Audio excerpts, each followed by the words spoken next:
Hey guys, and welcome to There's a New Tank in the Store, so here's a new video. Basically, I'm going to start with a sort of standard disclaimer. This tank will come in crates. Please don't gamble your life savings away. Please be aware with every crate that you buy, the drop rate is very low, and the chances of you not getting what you want are very, very high. So, crates are bad, okay? So, I'm gonna repeat that with every crate video, because there's always a little rant about it in the video for me. But the thing is that I don't want anyone to ever think that I'm like, yay, gambling, because it's never like that. Yes, I do freely admit to taking a little gamble myself and having a shot and seeing what I get. The thing is that I buy crates knowing full well that the chances of my not getting anything that I like, mainly just getting poopsters instead of a tank, are very, very high. So please always keep that in mind when you see crates in the store. Basically, the chances are like 19 out of 20 that you are not going to get what you want. And that's if the odds are good. So yeah. Anyway, today I will be talking to you about the Keiler, and I'm going to be talking to you about the TS a little bit as well, because the tanks are very, very similar. They look the same, their stats are very similar. The main difference is that the Keiler is somewhat more mobile than the TS, and that it's got a round turret versus a square one.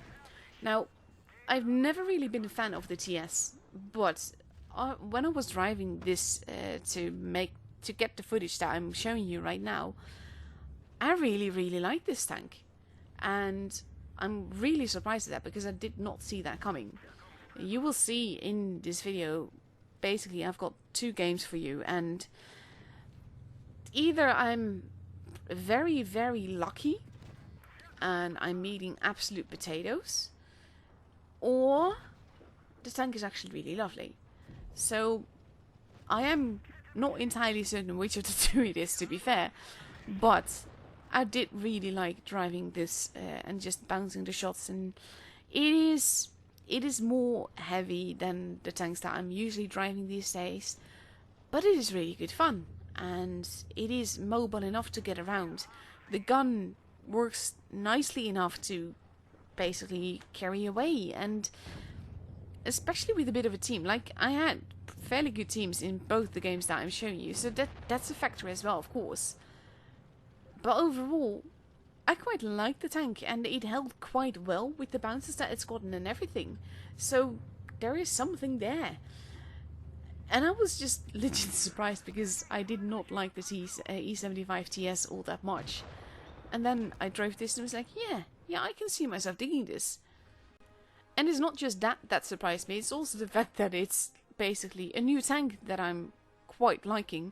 Because I'm not sure if you have noticed, the last couple of videos I've made about tanks haven't been all that positive, because mainly I just find, the tank is just meh, and it's disappointing or something like that. And I did not have that with this tank, so that's the thing as well. I'm going to go over the stats with you very briefly. Basically, it's got a DPM of 1904 to compare the TS as 2086. The pen is 215, the alpha is 350, the rate of fire is 5.44, and the reload is 11.03. Caliber is 105, and the shell velocity is 950. Now, with most of the stats, you can compare it to the E75 TS, but overall, the general judgment between these tanks is that one has more alpha, the other has faster reload, so it kind of goes both ways. It balances each other out a little bit. The aim time and the gun depression and the elevation are better on the TS. Basically, the Keiler has 8 degrees gun depression, 15 degrees gun elevation, whereas the TS has 10 degrees gun depression and 20 degrees gun elevation.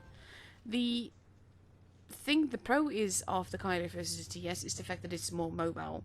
It goes 2 kilometers per hour faster forwards, going at 40 kilometers per hour. It goes 15 kilometers per hour backwards, where there's 12 for the TS. So it's kind of like overall mobility is just somewhat better. Like, the engine power is 880, where it is 780 for the TS. And basically, just like with the mobility, the Keiler is slightly better in every way. And that is, I think, why I like this tank versus why I'm not that much a fan of the TS. Now, the armor is again where these tanks differ, because like I said, this tank is more mobile, which makes more sense when you realize that the TS basically has a bit more armor. Like the turret armor, front is 200 for the Keiler, it is 235 for the TS. They both got 120 side armor on the turret, but the Keiler has 100 at the rear, whereas the TS has 80. Full armor, the front is 150 for both, but on the side the Keiler has 100, whereas the TS has 120, and they've both got 80 in the rear. So, like, this is just the slightly more mobile version, and I think the roundness of the turret factors in as well, because round armor is generally harder to hit than, or rather harder to pen than square armor. That's one reason why, as lovely as the E100 can be, it can be primed in the face relatively easily because it's such a square shape. When your turret is round, the angles work differently, and when you wiggle, it just makes it a lot more likely for people to bounce on you. So that might be another reason why I'm enjoying this tank more than the TS counterpart that is there. That being said though, basically, like I said, this tank will come in crates. They always come in crates these days. And I can wait for it to come in gold. Yes, I like the tank. I'm not loving it so much that I'm like, oh, I want to have this in my garage right now. I will probably try the steel bundle. I know myself, and I tend to try my luck with that. But more than that, no. And pretty much, like, I will never tell people to buy or not buy something. I'm just always reminding people to be careful of their wallets when it comes to gambling, because gambling is bad, okay? And the thing is, it isn't OP. I've had troll bounces and everything. It doesn't mean that I can win every battle, and this is unfortunately an example of that. At the same time, despite that, I was still very content with the way that this battle went, and the bounces that happened and all of that, and like, I'm unfortunately not going to win this. And if I had managed to get that shot in, that would have been different. So that kind of stuff is always just a little bit frustrating. But yeah, it is what it is. No change in that. Overall though, like I said, I quite like the tank. It is a funny thing to drive. Mainly like the combination of armor together with that little bit of mobility that it has puts it right down my alley, and I was, like I said, legit surprised that that was the case, because I did not see that coming. But that's not necessarily a bad point though, because it was quite nice to be pleasantly surprised rather than disappointed for a change, and that sounds very, well, harsh, but that's kind of been the case with the last couple of tanks, so there is that. Anyhow, that is my review of this tank. That is my take on it. I hope you guys enjoyed this video, and I'll be seeing you guys the next time again. Bye bye!